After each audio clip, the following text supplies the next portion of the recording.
So yun na nga guys, so let me bring my screen up. So malapit ako matapos dito sa 1 million na hinahabol natin. So technically speaking, bago ako matapos ngayon, mga 10 minutes na lang. Tapos bigla nag 1K. Sorry, tapos na pala.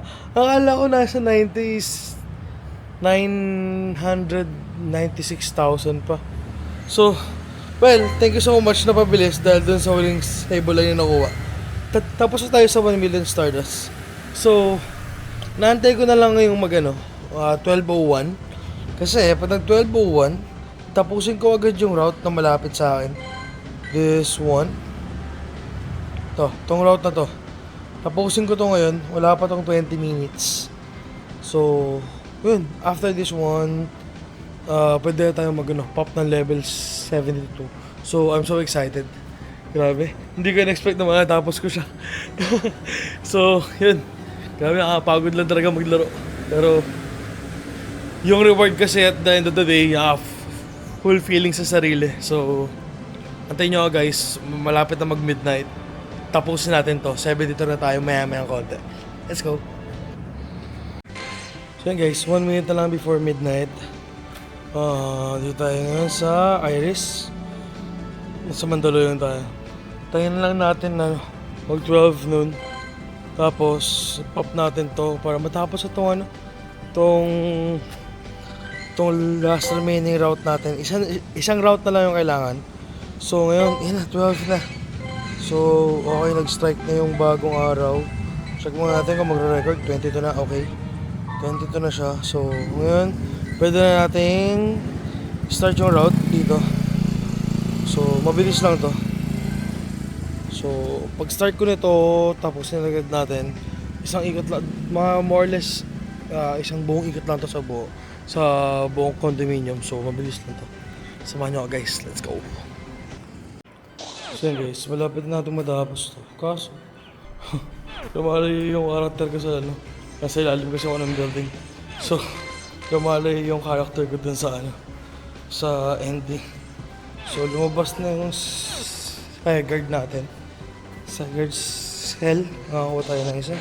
Si Mateo lumabas na rin. So, kailangan natin guys malapitan yung stop para matapos na siya. Grabe. Takes 8 minutes for me para maikot yung buong condominium sa baba. Medyo umuulan lang kaya medyo ayan na. Tapos na natin siya mga tol. Oh my god, thank you so much. Whew.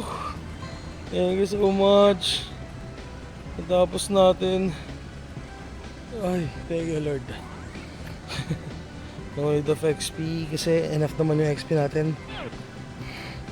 So, okay, any minute from now magpapap na siya. Come on, let's go. Ooh, level 72. Yeah, let's go. Let's go. Ooh. Oh. Grabe. Okay. Okay, what's the next? Purify 100 shadow Pokemon. Power up 3 Pokemon in their max AP. Win 30 raids. So, pwede ko na umpisahan to pero naantok na ako. Medyo pagod na rin ako.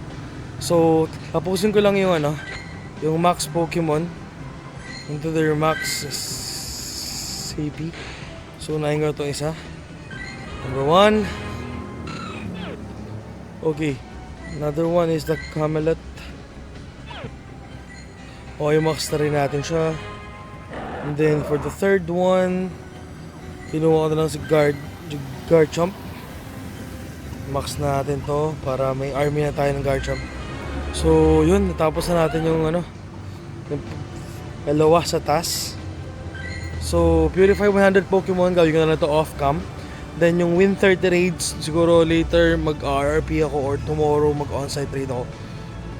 Yan. So the goal is na-reach natin yung level 72 ngayong gabi, ngayong madaling araw, 12:10 AM na-reach natin siya. So yun, thank you so much. Meron na naman tayong gagawin na task for starting tomorrow. Starting ngayon kasi mag-purify na ako ngayon So hanggang sa makatulog ako. Then tomorrow tapusin ko na lang yung raids.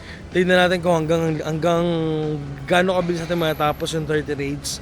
Kasi para mag level 73 na tayo. So yun guys. Thank you sa lahat ng sumubaybay. Thank you so much for watching. Grabe nakakapagod to, no? Pero at least meron tayong everyday na progress. May everyday tayo na pinupurso kung ano yung gagawin natin. May goal tayo. So, yun. Sa lahat ng sumama, sa lahat ng nanood, maraming salamat sa mga bawabate na nag-level 721. Ngayon mag-level 72. Thank you so much guys for the support. Walang sawang pagsuporta sa panonood ng video, sa pagla-like. Maraming salamat. Kung na-enjoy mo yung panonood ng mga ganitong klaseng content, i-subscribe mo na yan, like mo yung video, i-ring mo na yung bell para update ka sa mga future update ko. So, again, thank you so much guys. AVL here. See you tomorrow. Let's go!